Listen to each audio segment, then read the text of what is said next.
और जब आत्मा के स्वरूप को जान लेता है व्यक्ति, तब उसका मोक्ष हो जाता है। फिर संसार के अंदर में इतना दुखी और इतना इसका कारण क्या है? तो मनु लिखते हैं, आलस्य अन्न दोषाष्टो मृत्युन विप्रान जिगांक्षति। आलस्य और अन्न दोष के कारण मौत व्यक्ति को बीमार बनाता है। नहीं, आलस्य अन्न दोष के कारण व्यक्ति के शरीर में बीमारियां पैदा होती हैं और उस बीमारी धीरे धीरे उसके मौत के कारण बनता है, असामयिक मृत्यु। तो आलस्य आज के समय में समाज की आलस्य की स्थिति, रात को 2-2 बजे तो 3-3 बजे 4-4 बजे सो रहे हैं, क्लब में घूम रहे हैं, कहाँ घूम रहे हैं। फिर सोने का बाद सवेरे 11 बजे 12 बजे 2 बजे जाग रहे हैं, और जाग करके और जब जगते हैं तो सिर में भारीपन है तो टेबलेट खा रहे हैं। तो ये जो रात को 4 बजे सोया और 2 बजे आप जाग रहे हो, आप कह रहे हो मैं मस्ती में जीता हूं। ये मस्ती कितना दिन का है? क्यों? दैनंदिन दिनचर्या यदि बिगड़ेगा तो शरीर बेकार होगा। शरीर के एक ढंग होता है, सूर्योदय के पहले जगना। हम आज के समय में बहुत सभ्य है, अपना को सभ्य कहते हैं, बहुत पढ़े लिखे कहते हैं, परंतु जितने पढ़े लिखे और सभ्य हो गए उतने रोग आदि बढ़ती चली गई। कैंसर नाम का ऐसे की बीमारी है, कब आ जाए पता नहीं है। शुगर 90% लोगों को अपना ग्रास बना रखा है। शुगर ये सब बीमारी पहले तो नहीं था, एड्स नहीं था, लोग स्वस्थ रहते थे, मोटे खाते थे, मोटे पहनते थे, समय पर जागते थे, समय पर सोते थे, दिनचर्या नियंत्रित था। धर्मशास्त्र का लिखते हैं, दरिद्र संसार में कौन होता है? बोले कुचैलिनम दंतमलापधारिणम बब्बासिनम निष्ठुरवासिनं च सूर्योदये चास्तमिते शयानम मुंचन्ति लक्ष्मी चक्रपाणि। कुचैलिनम गंदा कपड़ा पहनना, दंतमलापधारिणम दांत में मल को सफाई नहीं करना, मंजन नहीं करना, दातुन नहीं करना, ब्रुश नहीं करना। बब्बासिनम दिन भर खाते रहना, जहां मिले तैसे वहीं खा लिया, जिसका मिले उसका ही खा लिया, जब मिले तब खा लिया। हमारे यहाँ बहुत विचार होता था, जिस घर में बेटी ब्याह दी उस घर में जल तक नहीं पीते थे। क्यों? दिया हुआ वस्तु को हम नहीं ले सकते हैं। भगवान राम लंका विजय के बाद लक्ष्मण जी ने पूछा भगवान राम से, प्रभु यहाँ से कुछ निशानी ले चलते हैं, लंका बहुत सुंदर है, जाकर के अयोध्या के लोगों को दिखाएंगे। भगवान राम बड़े सावधानी से काम लेते हैं। कहा भाई कुछ काम करने का पहले बड़े बड़े को पूछो, जाओ मंत्री अति बूढ़ा, जाओ मंत्र ब्रह्मा जी है, वो सबसे वृद्ध है, ज्ञान वृद्ध, भय वृद्ध, शास्त्रज्ञ, योगी, ज्ञानी, भक्त,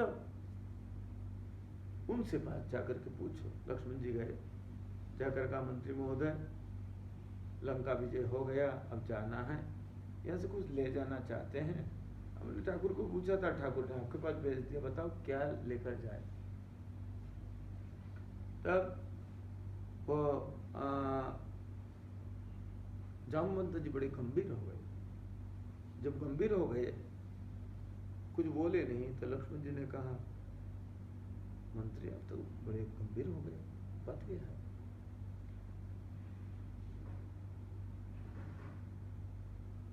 लक्ष्मण जी महाराज, संसार में मैंने बहुत कुछ देखा है। इंद्रम द्वाक्षधरम तमंतम उदितिम पंचाननम पद्मजम। मैंने इंद्र को 2 अकेला दिखा, और 1000 आंख वाला भी देखा जब गौतम ऋषि ने शाप दे दिया। मैंने समुद्र को मीठा का पानी का भी देखा, और जब आचमन कर लिया अगस्त जी ने, कुंभज जी ने, तो वो खारा पानी का भी देखा। मैंने ब्रह्मा जी को 5 मुख वाला भी देखा, और फिर नहीं 4 मुख वाला भी देखा। एक मुख काट देने का बाद 4 मुख जब हुआ, भगवान शंकर जी ने एक मुख कटवा दिया, तो मैंने वो ये क्या नाम, ब्रह्मा को भी देखा। मैंने पहाड़ को पंख वाला देखा, उड़ते हुए देखा। मैंने घोड़े को पंख वाला देखा। सर्वम दृष्टम मया रघुराट न दृष्टम दत्तम सर्वम हारितम। मैंने सब कुछ देखा संसार के अंदर में, संसार के अंदर में सब कुछ देखा। इतने लंबी मेरे आयु है, परंतु मैंने आज तक ये नहीं देखा, दिए हुए वस्तु को वापस लेते हुए नहीं देखा, दिए हुए वस्तु को वापस लेते हुए नहीं देखा। तो लंका को तो आपने पहले ही दे दिया, अब आप उसको वापस ले जाना चाहते, उसका वस्तु तो आपका है ही नहीं। लज्जित हो गए, समझ में आ गया। आज हमारे यहाँ हम लोग कभी भी ये जिनको हम हरिजन आदि कहते हैं, इनको पर दया नहीं करते हैं। इनसे हमारा प्यार है, एक संबंध है, चाचा ताऊ नाना नानी ये कह करके इनको संबोधन किए जाते थे, साफ सफाई करते थे, और इनके शादी ब्याह के काम हमारे घर से होता था। होता ही नहीं था, अधिकार से कहते थे। आपके घर के बड़े ही बेटी की शादी में दुख हो, उसको दुख नहीं होता था। क्यों? उसके जितने घर है उतने उसका जजमान है। कहते मेरा जजमान है, मेरा जजमान है, मैं जाऊंगा ठाट से ले आऊंगा। जजमान मेरी बेटी की शादी है, टूम टाम तुमको तैयार दे, वस्त्र तुमको देना है, फर्नीचर तुमको देना है, ठाट से शादी होते थे। तो हम लोगों ने सदैव इनको दिया है। अब राष्ट्र का कानून बराबर बराबर बराबर, हम कहते हैं, हम तो उसको श्रेष्ठ मानते हैं, हम बराबर नहीं श्रेष्ठ मानते हैं, हम तो सदैव सम्मान दिया है। कार्य के गतिविधि के अनुरूप उसका काम की स्तर अलग है, हमारा काम की स्तर अलग हो सकता है, परंतु कभी भी किसी हरिजन को हिंदुस्तान ने कभी नहीं सताया। इस नेताओं ने ये भेदभाव वोट बैंक बनाने के लिए भेदभाव पैदा की, जिसके कारण हरिजन दुखी है। हमने सदैव हरिजनों को दिया, आज भी देते हैं। क्या अपने आश्रम का सफाई कर्मचारी रामू इसका मकान बना करके मैंने नहीं दिया? वो हरिजन ही तो है। बढ़िया पक्का ऐसी बिल्डिंग बना करके दिया, आराम से रहता है। तो ये व्यवस्था हमारे अंदर में थी, इसीलिए हम लोग क्या करते थे, छुआछूत की बात क्या थी, हम उनके घर का नहीं खाते थे। भाई दिया हुआ हमारा घर से गया हुआ है, इसलिए उसका घर से हमको लाना नहीं है। अब नेता लोग इनको देते कुछ नहीं है, घर में जाकर खाकर आ जाते हैं। बेचारा गरीब वो जाएंगे नेताजी और बताएंगे वो हम तो हरिजन के घर में खाकर आए हैं। अरे कुछ देकर भी आए हो, देकर की भी आए हो, हरिजन के घर में खाकर आए हो। इसी कारण से मेरे यहाँ एक दूरी हम लोग बनाए रखते थे। उसका वो लोगों को जची नहीं कि उन लोगों को बूट चाहिए था, ये सब चाहिए था। तो उन्होंने क्या किया, एक हमारे अरुण वर्गों के अंदर में बीच में एक दीवार खड़े किया, विरोध का, नफरत की दीवार खड़े किया। ये जो उच्च वर्गों के लोग इनसे नफरत करते हैं, ये छुआछूत की बात करते हैं, ये तो आज शास्त्र की बात मनाने के लिए बाध्य कर दिया कोरोना ने। जब एक समय था आज से 3 महीना पहले, यदि ऐसे बात करना ही शिक्षा दे रही है, यदि तुमको स्वस्थ जीवन जीना है, यदि स्वस्थ रहना है, तो छुआछूत को मानना पड़ेगा। छुआछूत भेदभाव नहीं है, ये स्वस्थ जीवन जीने का तरीका है। पता नहीं तुम्हारा शरीर में कौन सा बीमारी है भाई, हमको अगर छू करके तुम बीमारी को ढाल रहे हो। तो ये जो व्यवस्था मेरे यहाँ शास्त्रों को गाली देना, हम लोग को मनुवादी कह करके गाली देते रहे सब लोग को जी भर भर के, मनुवादी मनुवादी मनुवादी। हम गंदे हैं, मायावती नहीं, बहुतों ने मनुवादी कह करके हमको गाली देते रहे, और हम जरा सा भी कुछ बोले तो हमको निरुद्ध करने का प्रयास किया जाता रहा। परंतु आज करुणा ने एक शिक्षा दे दिया, यदि तुमको जीना है, सुखी जीवन जीना चाहते हो तो तुमको क्या करना पड़ेगा, तुमको ये जो शास्त्र की व्यवस्था, उस व्यवस्था में आना पड़ेगा जो आज से कुछ वर्ष पहले था। आधुनिक पढ़े लिखे लोग, समझ करके पढ़े लिखे लोग जो अंतर्जातिक विवाहों में विश्वास रखते हैं और नाना प्रकार के उद्दंडता में विश्वास रखते हैं, जो क्लब के जीवन में विश्वास रखते हैं, विदेश के होटल में तुड़ना हर साल हर महीना जो पसंद करते हैं, और इन सब लोगों के लिए एक बहुत बड़ा संदेश करुणा ने दिया है, यदि जीवन सुखी जीवन जीना चाहते हो तो तुमको इसको आने में आना पड़ेगा, इस दायरा में आना पड़ेगा। कोरोना को दुश्मन क्यों मान रहे हो? कोरोना तो हमारा दोस्त है, दोस्त ही दोस्त को न्याय का रास्ता पर लाता है। कोरोना से बढ़कर के दोस्त क्या हो सकता, कौन हो सकता है? कोरोना ने हम सबको न्याय का रास्ता पर लाकर खड़ा कर दिया। आज से 3 महीना पहले एक एक घर के खर्चा, हाथ खर्चा, पिज्जा खर्चा, बर्गर खर्चा, मॉल खर्चा, होटल खर्चा, विदेश का खर्चा, जितना कमाते थे कमाएंगे चोरी करके, सेल टैक्स चोरी करो, जीएसटी चोरी करो, ये सब करो, कर करा के कमा करके इकट्ठा करेंगे पैसा, और पैसा कहाँ जाकर देंगे? विदेश के होटलों में, जहां बैठ करके गौ के मांस खाए बनाए करके खाए जा रहे हैं, उस होटल में जा करके गौ के मांस के बीच में हम खा रहे हैं, और क्या कहते हैं, हम विदेश घूम के आए हैं। और जब लौटते हैं ना, इनके शक्ल सूरत उतरे हुए काले काले होते हैं। क्यों? भ्रष्टाचार करके आए तो भ्रष्टाचारी का मुंह काला ही होता है ना। तो ये सारे जो व्यवहार मेरी रही, हमने देखिए आलस्य, फिर अन्न दोष, अन्न के दोष, आज भी आज खाओ ना, आज क्यों नहीं खा रहे हो? मरने का डर है।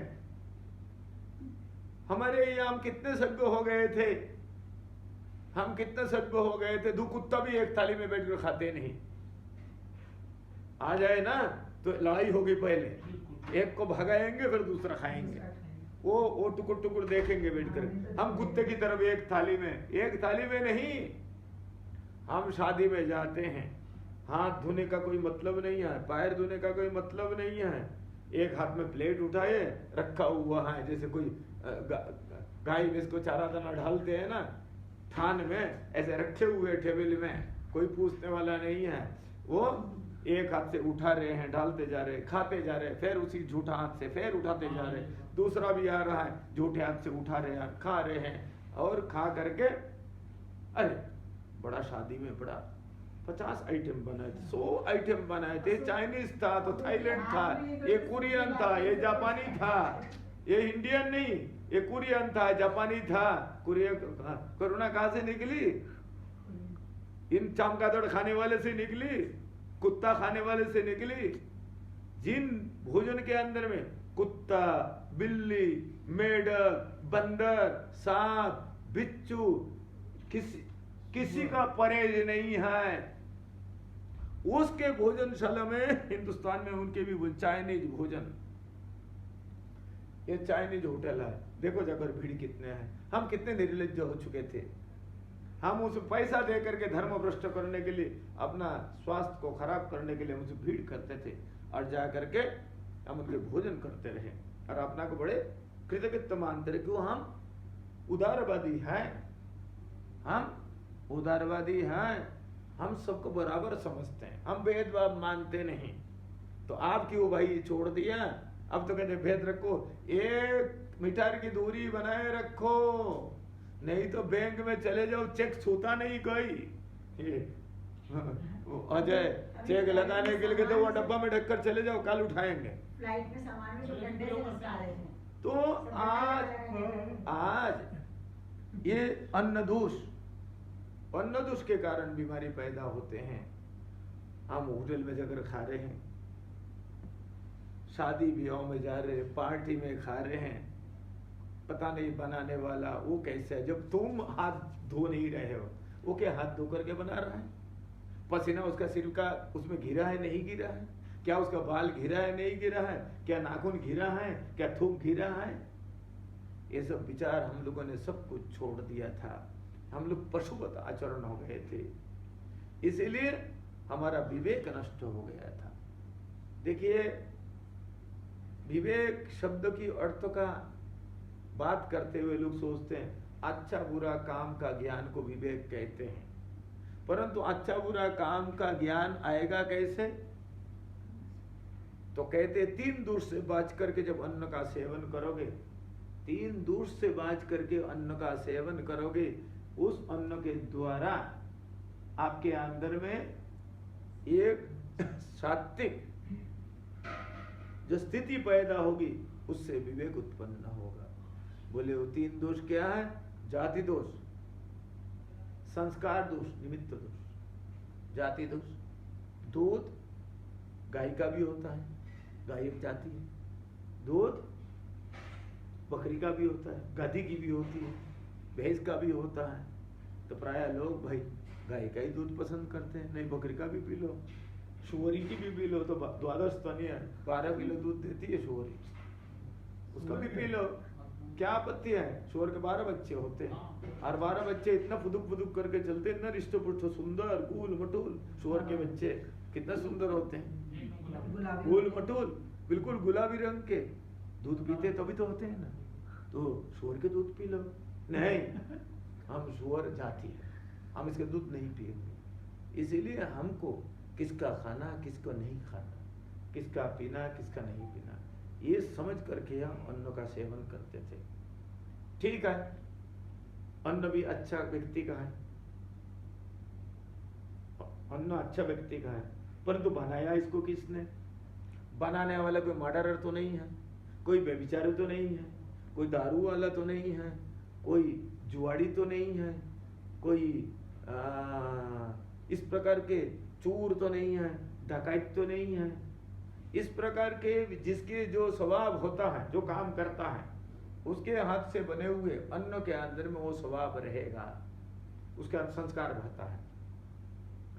इसलिए यदि उसका बनाया हुआ अन्न को खाओगे, इसको संस्कारित करना, बनाना, यदि उसका बना हुआ अन्न को खाओगे तो आपके अंदर में भी गड़बड़ियां पैदा होगी। इसलिए संस्कारित अन्न किसके द्वारा हुआ देखे जाते हैं। ठीक है, अन्न भी अच्छा व्यक्ति का है, बनाया भी अच्छा व्यक्ति ने, परंतु उसको रखा गया बना करके, इतने में कुत्ता में मुंह लगा दिया, बिल्ली ने मुंह लगा दिया, पसीना घिर गया, नाखून घिर गया, खून घिर गया, हाथ कट गया, खून घिर गया, तो अन्न खाओगे? खून घिर गया, नाखून घिर गया, बाल घिर गया, तो इसको कहते हैं निमित्त दोष। किसी निमित्त के कारण ये दूषित हो गया। यदि उस अन्न को खाओगे तो आपके अंदर में गड़बड़ियां पैदा होगी, और बाल घिरे हुए अन्न खाने से व्यक्ति के तेजो हानि होती है, सुनिश्चित होती है, देखा गया है। महाभारत में कथा है, धर्मराज युधिष्ठिर जिस समय भगवान श्री कृष्ण से मिल करके और बचे कुचे जदुवंशी की पत्नी को लेकर के जब इंद्रप्रस्थ लौटे, अर्जुन का चेहरा रास्ता में लूट लिया सब भीलों ने। भगवान ने, ये धर्मराज युधिष्ठिर ने उतरे हुए शकल देखा अर्जुन का, कभी ऐसे शकल देखे नहीं थे, भयभीत हो गए, तेजोहानि कैसे हो गया? उनने 2-3 प्रश्न कर दिया, क्या अर्जुन तुम अगम्यागमन किए हो? अगम्य माने किसी स्त्री के साथ नाजायज संबंध तो स्थापित नहीं किया तुमने, इसको कहते अगम्य, जिसमें जिसका गमन नहीं करना चाहिए। हमारे पत्नी से ही शारीरिक संबंध स्थापित किया जाता है, इसके अतिरिक्त तो किसी शारीरिक संबंध स्थापित करने मेरा कोई राइट ही नहीं है, उसको भी व्यभिचार कहते। तुमने अगम्य गमन तो नहीं किया, तुमने किसी गुरुजन की निंदा तो नहीं कर दिया, किसी महापुरुष का तिरस्कार तो नहीं कर दिया, क्या बाल गिरे हुए भोजन तो तुमने ही नहीं कर लिया, एक एक करके उनने पूछा तुम्हारी तेजवानी हो गई? कहा भैया ऐसे काम तो अर्जुन नहीं कर सकता है ना। फिर हुआ क्यों? हो ना हो क्या ठाकुर चले गए धराधाम छोड़कर, जिसके कारण तुम दुखी हो रहे हो? कहते रोने लग गए अर्जुन, समझ में आ गया। कहा अर्जुन अब हम लोग को भी रहने का समय खत्म हो गया, कलयुग आ गया, अब हम लोग को रहना नहीं है। चलो तुरंत जैसे ही खबर मिला पुत्रों को राज्याभिषेक किया, और उसी समय थोड़ा ही देर में इंद्रप्रस्थ से निकल गए, भाइयों को लेकर के पत्नी को लेकर के स्वर्गारोहण कर लिया।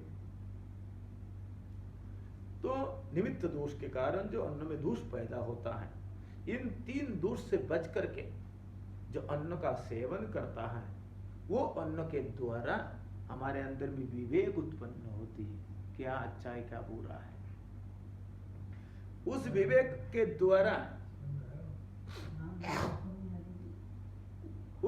के द्वारा बुद्धि नियंत्रित करके व्यक्ति चलता है, और नियंत्रित बुद्धि के द्वारा नियंत्रित मन होता है। नियंत्रित मन के द्वारा, तुम्हारा बात का भी उत्तर मिल जाएगा मनीष, नियंत्रित मन के द्वारा हम इंद्रियों के द्वारा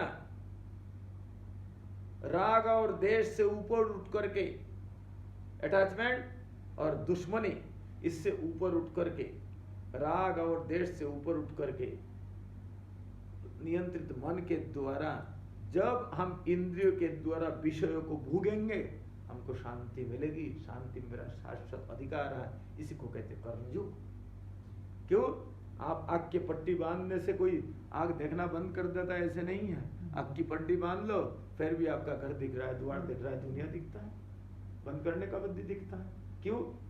जो आपके इंद्रिय है, ये आंख इंद्रिय नहीं है, ये तो इंद्रियों को रहने के लिए एक अलमारी गोलक है, जैसे अलमारी में वस्तु रखा जाता है।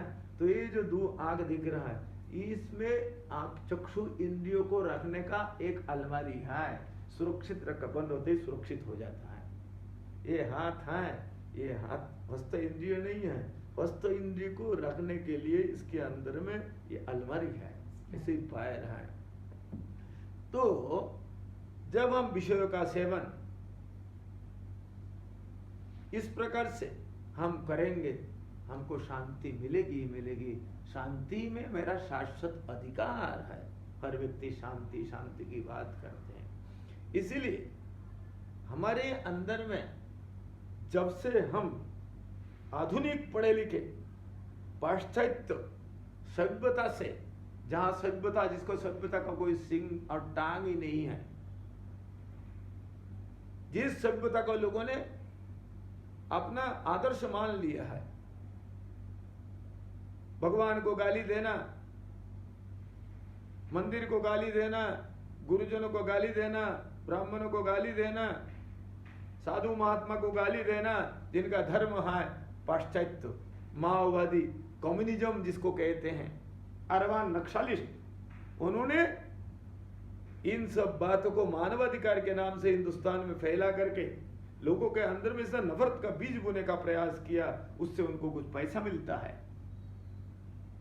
उस पैसे कुछ लोग पकड़े भी गए कुछ दिन पहले। अरबान नक्सलवादी को फैलाने वाले बड़े बड़े लेखक, साइंटिस्ट और बड़े प्रोफेसर कुछ पुणे में पकड़े गए, कुछ गाजियाबाद में, कुछ दिल्ली में, अभी जेल में पड़े हुए हवा खा रहे हैं।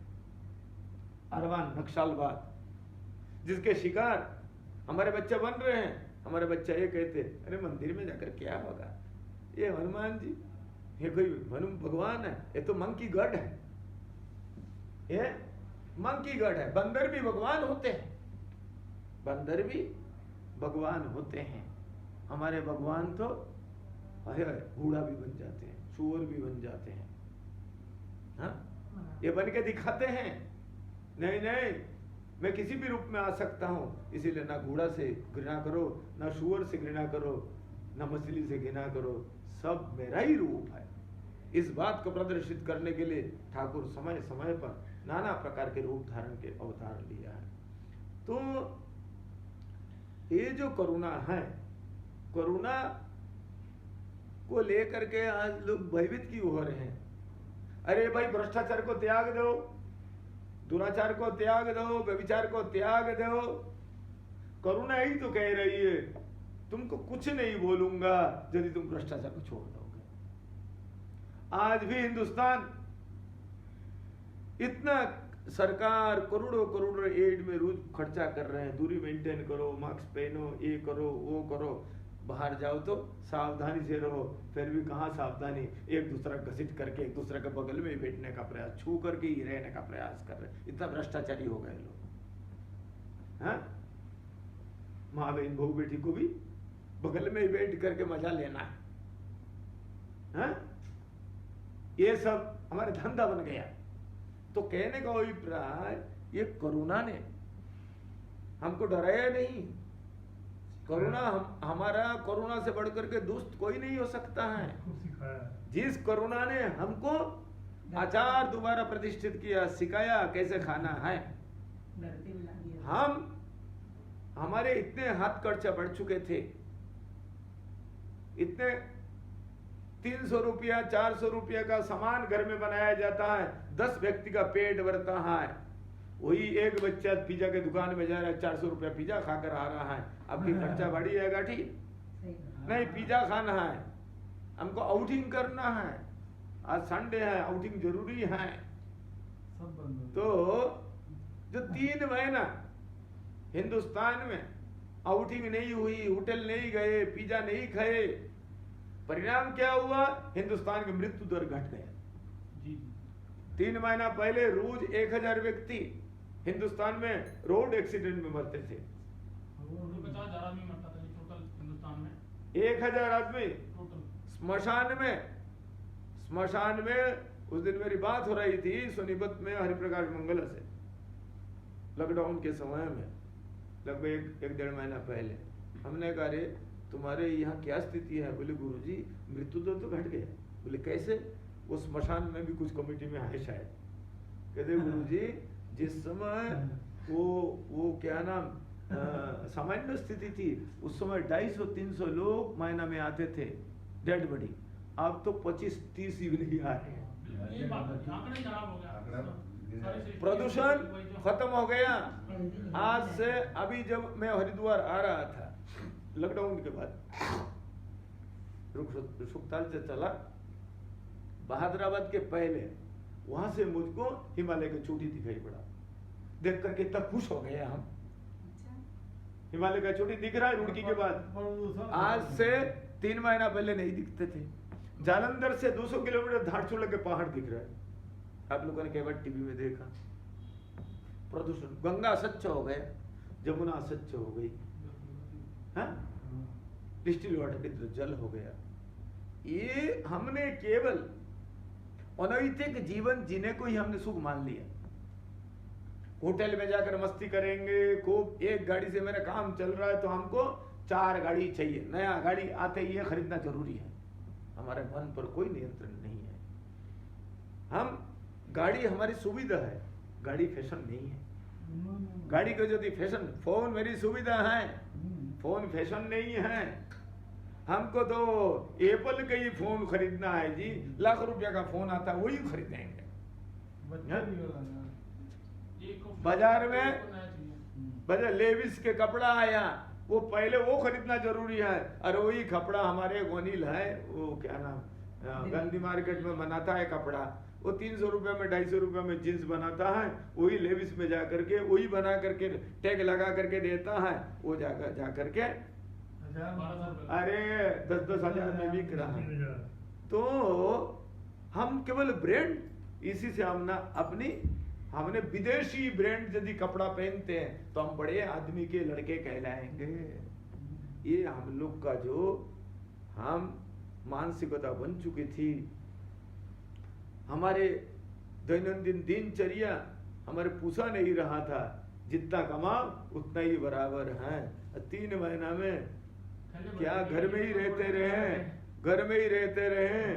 सुनो अभी मगर थैले भर गए, अभी इसी कारण से नहीं आ रहा कि बोला घर में लिफाफे रखे हैं, बताओ अब ये कैसे लिया हूं मैं। 1 मिनट सुनो, मनीष कह रहे 3 महीना के अंदर में लोगों को घर से, अरे अजय सुनो मेरी बात, 3 महीना के अंदर में लोगों को घर से निकलने का जगह नहीं था, हॉस्पिटल जा नहीं सकते थे, तो क्या बीमारी नहीं हुए? बीमारी हुई ही नहीं, क्यों? हमारे खान पान सुधर गया था, इसीलिए बीमारी होते ही नहीं थे, ना हार्ट अटैक हो रहा था, ना कोई बीमार हो रहा था, हॉस्पिटल खाली थे, डॉक्टर के दुकान खाली थे।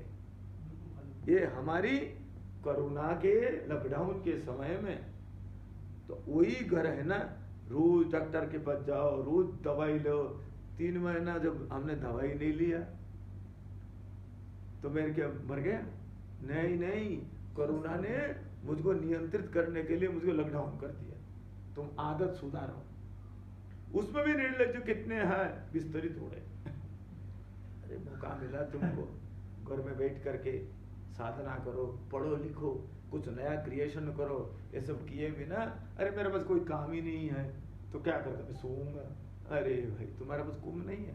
काव्य शास्त्र विनोदनो काल गच्छति धीमता, धीमान लोग, विद्वान लोग, मनुष्य लोग, श्रेष्ठ लोग, काव्य शास्त्र के विनोद से उसका समय व्यतीत होता है, वो मनोरंजन इसी में करता है। आप काव्य शास्त्र का मनोरंजन तो नाम है पुराण पढ़ना है, ना कथा सुननी है, ना कोई महापुरुष के पास जाना है, तो क्या करेंगे? मेरे पास कोई जरिया तो है ही नहीं, तो हम क्या करेंगे? दारू और बेविचार और जुआ ये सब में हम मन लगाएंगे। होटल, विदेश घूमना, विदेश घूमकर क्या होते हैं ये तो आप लोग को भी पता है। मैं अभी कोई 1 साल पहले मैं कार्यक्रम था, मेरे साथ बहुत लोग थे, मैं बैंकॉक चला गया। वहाँ एक सज्जन कानपुर के होंगे कोई 65 वर्षों के, 70 वर्ष 65 वर्षों के, तो वो कहते हैं मुझको पटाया जाना है।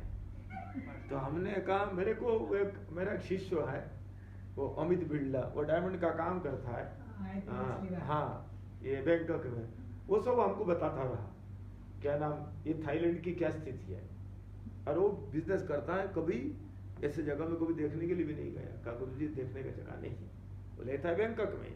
और तो गए श्रीमान, कहते पटाया जाएंगे। हमने क्या करोगे पटाया जाकर? बोले मसाज कराएंगे। हमने कहा 70 साल का बुढ़ा निर्लज्ज, या लेडीज बैठे, तेरा पत्नी बैठे हो, बच्चे बैठे हुए, तुम 70 साल के बुढ़े और तुम कहते हो मसाज कराएंगे, जाकर के 2 लड़कियां मसाज कराएगी तुमको, तब तुम्हारा आना सफल होगा बैंकॉक आना। तुम पिलग्रिम नहीं जानते हो भाई, तुम टूरिज्म नहीं जानते हो, तुम भ्रष्टाचार तुम्हारे दिमाग के अंदर पड़े पड़े। ये उद्देश्य को लेकर के विदेशों में भ्रमण करते रहे लोग। और अभी इस चक्कर में बहुत लोगों के भेद खुल गए। कोरोना के चक्कर में फ्लाइट से आना पड़ गया फॉरेन में, तो घर में तो कहते कि कलकत्ता जा रहे हैं, तो गए थे बैंकॉक, तो वहां से वापस बहुत लोगों के भेद खुल गए। बता रहे थे भैया मुझे। तो ऐसे स्थिति में ये जो हमारी मानसिकता बन गई थी, हमारे को अनैतिक काम करने के लिए हम बाध्य होते थे। क्यों? मेरा हाथ खर्चा चलता नहीं था, मेरा खर्चा चलता नहीं था, इसीलिए क्यों लड़का को भी ये चाहिए, क्यों हम जैसे करेंगे हमारा लड़का ऐसे ही होगा ना। हम जब होटल में जाकर रोज खाएंगे तो लड़का भी होटल में जाएगा ना, आदत पड़ जाएगा ना उसका। जब हम क्लब में जाएंगे, वो क्लब में क्या स्टेटस क्लब में क्या हो रहा है इस समय से लेकर रात को 4 बजे तक बुढ़े बुढ़ी लड़का लड़की क्या करते हैं भाई? दारू ही तो पीते बैठ कर, निर्लज्ज की तरह, बेशरम। उन लड़का लड़कियों के बीच में बैठकर बुढ़ा भी दारू पी रहा है, ये कह रहा है मैं सैको हूँ, और वो नाच भी रहा है। वो लड़का लड़की भी बेशरम है, बुड्ढों के सामने बैठ करके जिनका लिया छोड़ करके दारू पी रहा है और मस्ती कर रहा है। ऐसे ही ये कानपुर का उदाहरण इसलिए दिया, कानपुर के लोग बैठे हुए इस समय ये स्टेटस क्लब को जानते हैं। आज हिंदुस्तान के सभी क्लबों की यही स्थिति है। आज एक क्लब मेंबर लाखों रुपया दे करके उसका मेंबर बनते हैं, और मेंबर बन करके उसी में जाकर दारू पीते हैं, उसी मस्ती लेते हैं, और कहते मैं सभ्य समाज से जुड़ा हुआ हूँ। मेरी 3 महीना में, लॉकडाउन के 2.5 महीना में मेरा सभी खर्चा बंद हो गया था। मेरे को क्या दुख हो गया कमाई नहीं हुआ, कमाई किस लिए करते थे? यही भ्रष्टाचार करने के लिए कमाई करते थे। तुम्हारा कमाई छीन जाना जरूरी था। तुमको तुमको तुमको टीचिंग, तुमको लेसन मिलना जरूरी था, लेसन मिलना जरूरी था। आप भी यदि तुम सावधान नहीं हो रहे हो और कह रहे हो मुझको वही करना है, तो तुमको जीने का राइट नहीं है, तुमको जीने का राइट नहीं है। इसीलिए करुणा हमारे लिए अभिशाप नहीं है, करुणा मेरा दोस्त है, करुणा मेरी माँ है। माँ ही सबसे बड़ी दोस्त होती है, वो लेडीज नाम है, वो स्त्रीलिंग है करुणा। करुणा देवी हो गई, करुणा देवी हो, दया के कर रही करी मुझ पर, वो करुणा नहीं करुणा है। राजकोट में भूकंप आ गया, तो वो करुणा देवी, करुणा मैया हमारे दोस्त है, हमको शिक्षा दे रही है। देखो 3 महीना हिंदुस्तान लॉकडाउन में रहा और हिंदुस्तान में इस लॉकडाउन के कारण सब स्वस्थ हो गए, फिर भी इसमें भी दुष्टों को चैन नहीं आया। जो बेचारा मजदूर लोग जहां तहां फंसे थे, कभी हिंदुस्तान के किसी व्यक्ति ने उनको भूखा रहने नहीं दिया। कम से कम अपनी पीपीएम ट्रस्ट के माध्यम से 1 लाख लोगों को भोजन पैकेट दिया गया। हरिद्वार में भी दिया गया। कोई व्यक्ति है बेटे हरिद्वार के, कोई व्यक्ति भूखे नहीं रहे आसपास का। 3 बार यहाँ से पैकेट दिए गए, 15 किलो के किट। बीकानेर में, सोनीपत में दिया, कहाँ कहाँ सब लोगों ने बांटा। ये देहरादून में 25 लाख का सामान बटा गया। केवल अपनी ट्रस्ट की बात है। किसने दिल्ली गुरुद्वारा में 5-5 लाख लोगों को भोजन दिया। दिल्ली के गुरुद्वारा ने, राधा ये क्या नाम, स्वामीनारायण संस्थान ने, ऐसे जहां जहां उनका संस्थान है, किसी को भूखा रहने नहीं दिया। हमारे यहाँ कोई भूखा नहीं थे, सबको रोटी मिल रहा था, परंतु नेता लोगों को बर्दाश्त नहीं हो रहा था। उन्होंने अंगुली लगाया और कहा तुम यहाँ बैठकर क्या करोगे, मारे जाओगे, जाओ जाओ जाओ। किसी को 2000 रुपया, किसी को 3000 रुपया दिया। वो कहते पैदल ही चले जाओ। और पैदल जब चलते थे और पीछे से जाकर के टीवी वाले को कहते थे वो पैदल जा रहे, मैसेज बनाते थे। और मैसेज बना करके हिंदुस्तान के अंदर इस प्रकार के एक आतंक मचा दिया। मजदूर घर जाना चाहते, मजदूर घर जाना चाहते। अरे मजदूर घर जाकर करेगा क्या, उसको तो रोटी रोजी चाहिए। परिणाम यही, जब घर में पहुंचे कोरोना फैला दिया। घर में पहुंचने का बाद उस समय हिंदुस्तान में कुल 1,500 कोरोना थे, 1,500 कोरोना के पेशेंट थे। और जब दिल्ली में केजरीवाल सरकार ने आनंद विहार रेलवे स्टेशन में हजारों लोगों को पहुंचा दिया, और मुंबई में शिवाजी टर्मिनल में वहां के सरकार ने हजारों लोगों को पहुंचा दिया। लोगों के में दहशत फैल गया, घर में चलना है, घर में चलना है, घर में चलना है। परिणाम क्या हुआ? परिणाम ये हुआ, वो जो पैसा ले लेकर के लोगों से पैदल चलना चालू कर दिए थे, पैदल चलना चालू कर दिए। 2000 किलोमीटर पैदल जाएंगे और दिखा रहे हैं ये सरकार कुछ नहीं कर रहा है। सरकार, अरे सरकार ये भी कह रहा था, बोले तुम रहो, तुम्हारी सुविधाजनक घर में पहुंचा। आखिरकार सरकार ने सबको घर में पहुंचाया। आप अपनी गाट का पैसा खर्चा कर करके वही मजदूर वापिस दिल्ली, मुंबई, कलकत्ता पहुंच रहे हैं। समझ में आ गया उनको, इन नेताओं ने इनको किस प्रकार के शोषण किया है। आज भी बज नहीं आ रहे। तो इसीलिए करुणा हमारे लिए अभिशाप नहीं है, करुणा मेरे लिए दुख नहीं है, करुणा मेरा दोस्त है, करुणा मेरी माता है। इस करुणा ने हमको लेसन दिया है। यदि तुमको सुखी जीवन जीना है, तुम्हारा कमाई इसलिए की जाती है, शरीर पोषण के लिए कमाई की जाती है, दूसरा की भलाई के लिए कमाई की जाते हैं। उन देवता जो हर महीने में विदेश जाकर के 20-20 लाख रुपया खर्चा करके आते हैं, उनको किसी दीन दुखी गरीब के दुख देख करके उनको 1 किलो आटा नहीं दिया जा सकता है, भले ही जाकर 5000 रुपये दारू फूक करके रोज आते हैं। ऐसे व्यक्ति के अंदर में मानसिकता नहीं आती। ये उनके देख देख जजदा चरते श्रेष्ठ तत्देवे तरोजना सजत प्रमाणम कुरुते लुगस तदनुवर्तते।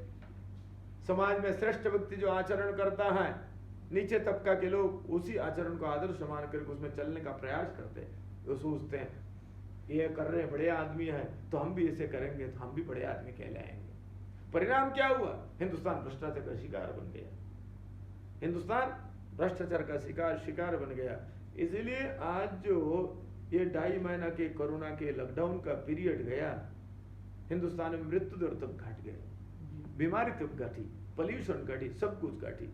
आज ये कहते हैं अमुक कंपनी, मोटर कंपनी तो घाटा में चल रही है, तो अमुक कंपनी घाटा में चलेंगे। तुम बेवकूफ बन करके हर रोज गाड़ी खरीदने के लिए तुम जा रहे हो, तो आप गाड़ी बिक्री नहीं होगी तो मोटर कंपनी घाटा में, तो बंद हो जाए मोटर कंपनी, क्या आपत्ति है? क्या आपत्ति है? सुखी जीवन जीने का प्रयास करना है।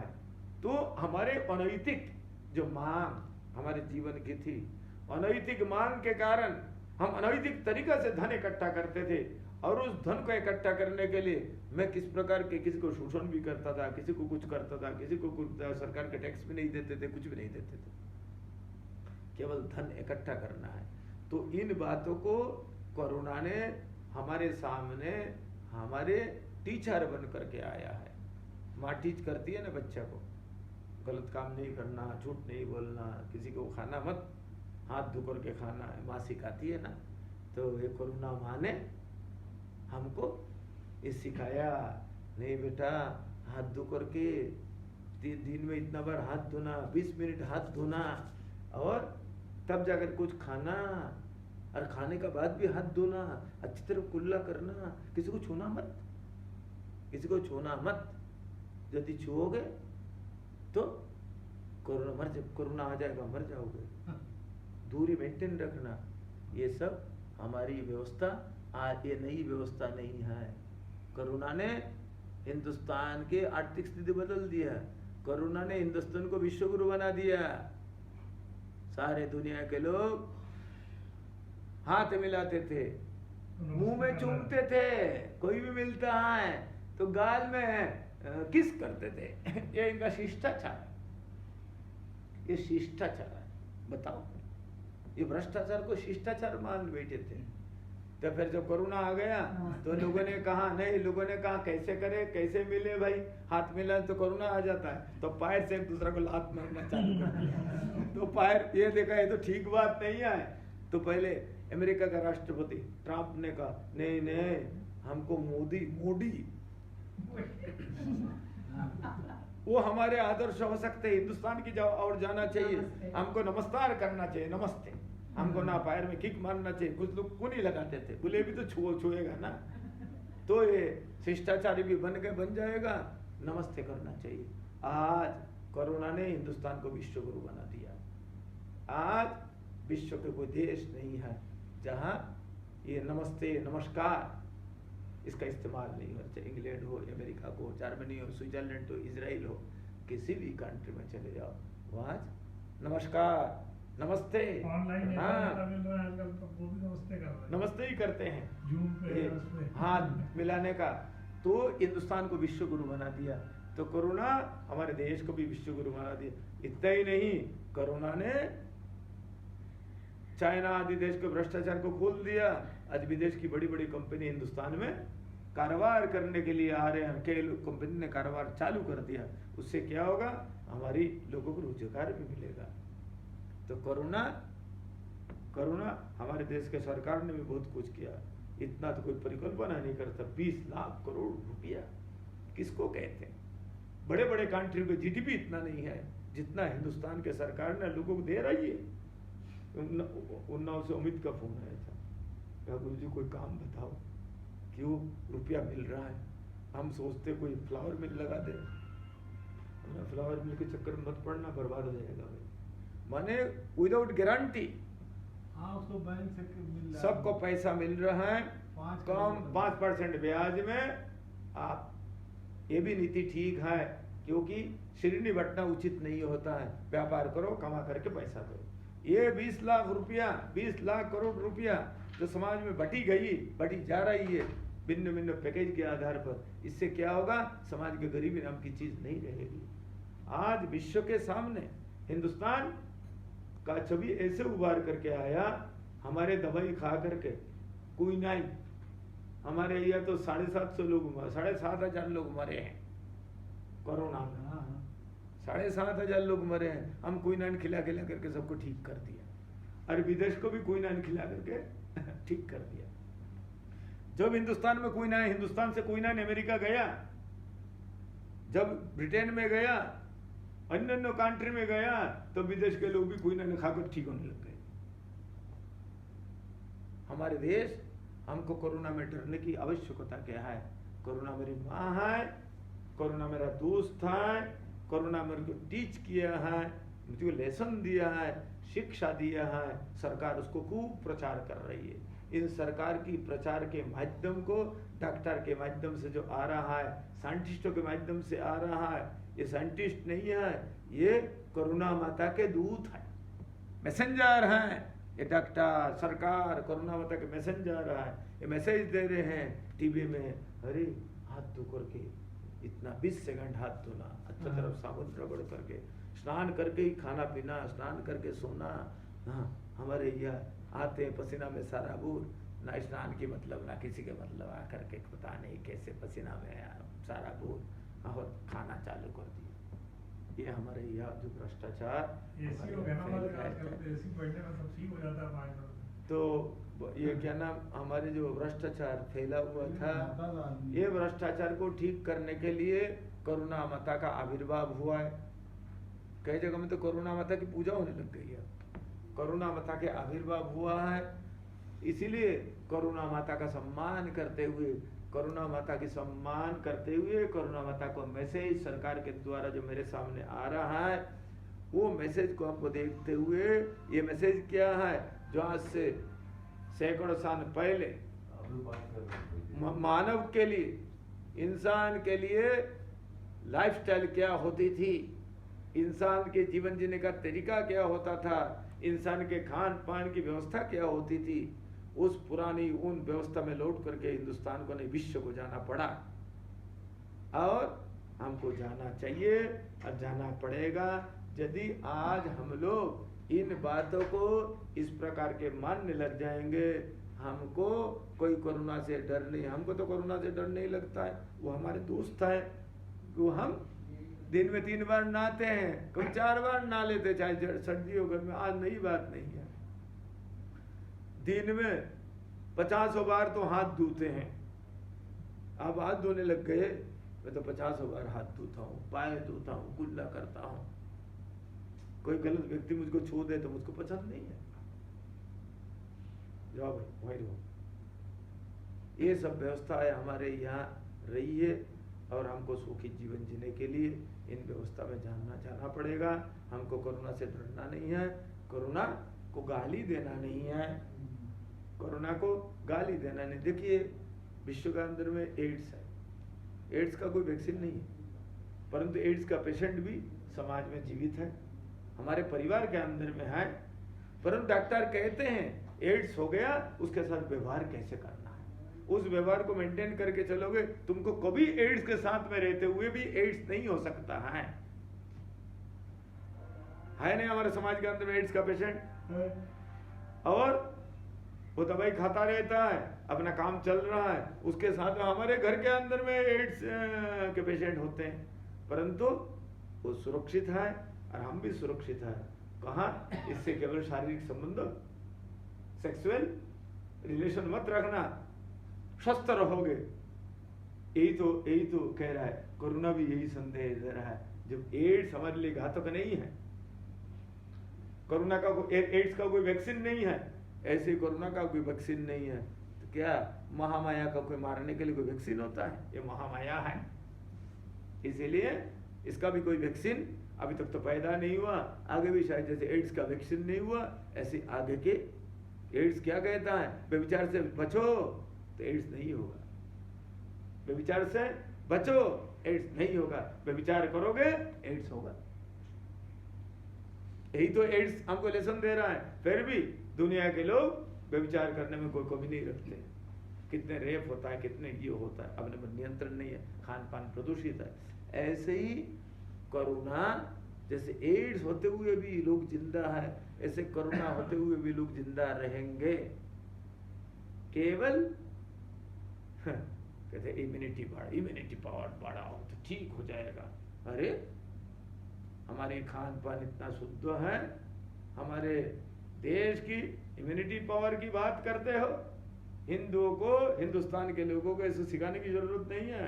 एक बच्चा 5 साल का जंगल में घूम रहा था, एक सिंह आ गया, उसका देखकर गुर्राया, दांत निकालो, ऐसे क्या, कुत्ती का बच्चा दांत दिखाता है, मुंह बंद कर।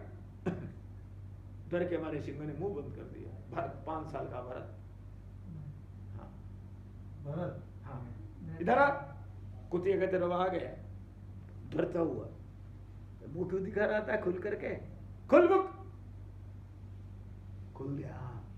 अच्छा है, लंबे लंबे दांत है, तेरे दांत तोड़नी चाहिए, परंतु दांत तोड़ेंगे तो तू खाना पीना जरा मुश्किल हो जाएगा, इसलिए दांत तो नहीं तोड़ेंगे। चल बैठ नीचे। कुत्ते का तरफ बैठ गया, उस पर पीठ पर बैठ गया भर, चल मेरे माँ के पास। एक मरा हंटर सिंह के ऊपर चढ़ करके, हंटर चल माँ के पास लेकर आया, शकुंतला के पास लेकर के आकर के वो बच्चा, भरत ये हमारा इम्यूनिटी पावर है। क्यों? हम चरित्र से जीते थे, हम सदाचार से जीते थे।